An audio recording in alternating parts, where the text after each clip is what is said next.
আচ্ছা, আপনারা কি আমার মতো লাউ চোচা পছন্দ করেন? আমার তো লাউ থেকে লাউয়ের চোচা অনেক পছন্দ হয়।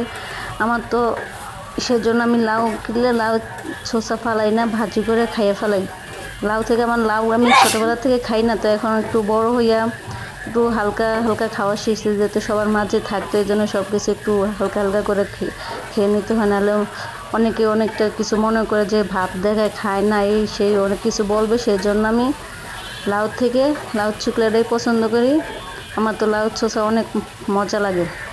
কার কার আমার মতো এরকম লাউ চোচা মজা লাগে? হ্যালো গাইস, কী অবস্থা? আশা করি সবাই ভালো আছেন, আমিও ভালো আছি। আজকে একটা নতুন ভিডিও নিয়ে চলে আসছি। আশা করি আজকে ভিডিওটা আপনাদের অনেক অনেক ভালো লাগবে। আজকে আমি তিনটে মজাদার খাবারের রেসিপি শেয়ার করবো আপনাদের সাথে।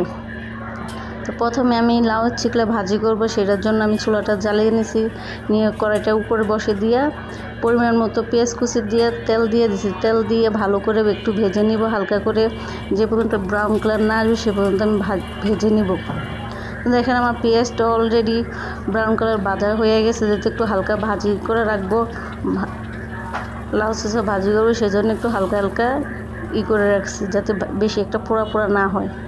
তো এখন আমার পেঁয়াজটা ভাজাভাজি শেষ হওয়ার পরে পরিমাণ মতো হলুদ লবণ দিয়ে দিছি, দিয়ে একটু হালকা একটু ভেজে নিলাম। নিয়ে এখন পরিমাণ মতো কাঁচামরিচ দিয়ে দিছি।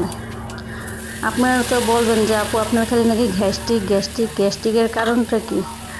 কারণটা অবশ্যই কালকে আমি ভিডিওতে আপনাদেরকে অনেক কিছু বলছি, আমি কথা গুছিয়ে বলতে পারি না, তারপরে যতটুকু পারছি অতটুকু আমার মতো আমি বুঝিয়ে বলছি।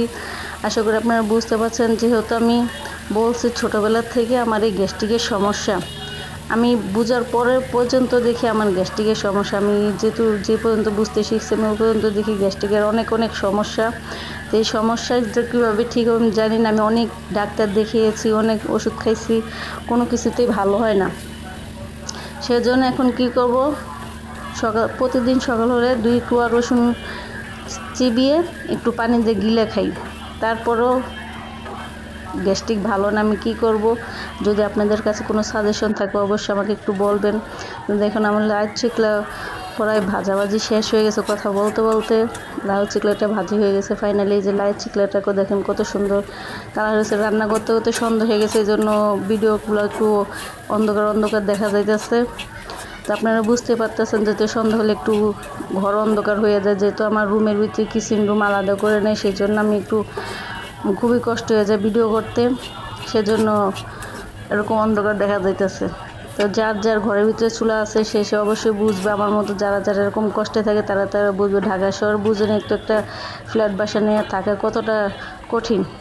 তো ফাইনালি এখন আমার ভাজিটা হয়ে গেছে, দেখেন ফাইনাল লুক ভাজিটা কত সুন্দর হয়েছে। কথা বলতে গেলে কেন যে নার্ভাস হয়ে যায় বুঝতে পারি না। যতই ভাবি যে আপনাদের সাথে একটু ভালোভাবে কথা বলবো, একটু গুছিয়ে কথা বলবো, কিন্তু আমি বলতেই পারি না। এটা হলো আমার বেগুন ভর্তাটা কত সুন্দর লোভনীয় হয়েছে, খেতেও অনেক ভালো লাগে।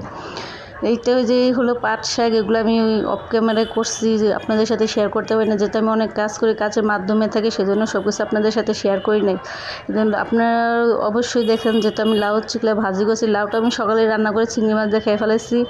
ভিডিও করতে পারি না, যেহেতু অনেক কাজে ব্যস্ত থাকি, সেজন্য ভিডিও করার সময় পাই না। তো আশা করি ভিডিওটা আপনাদের ভালো লাগছে। আল্লাহ হাফেজ।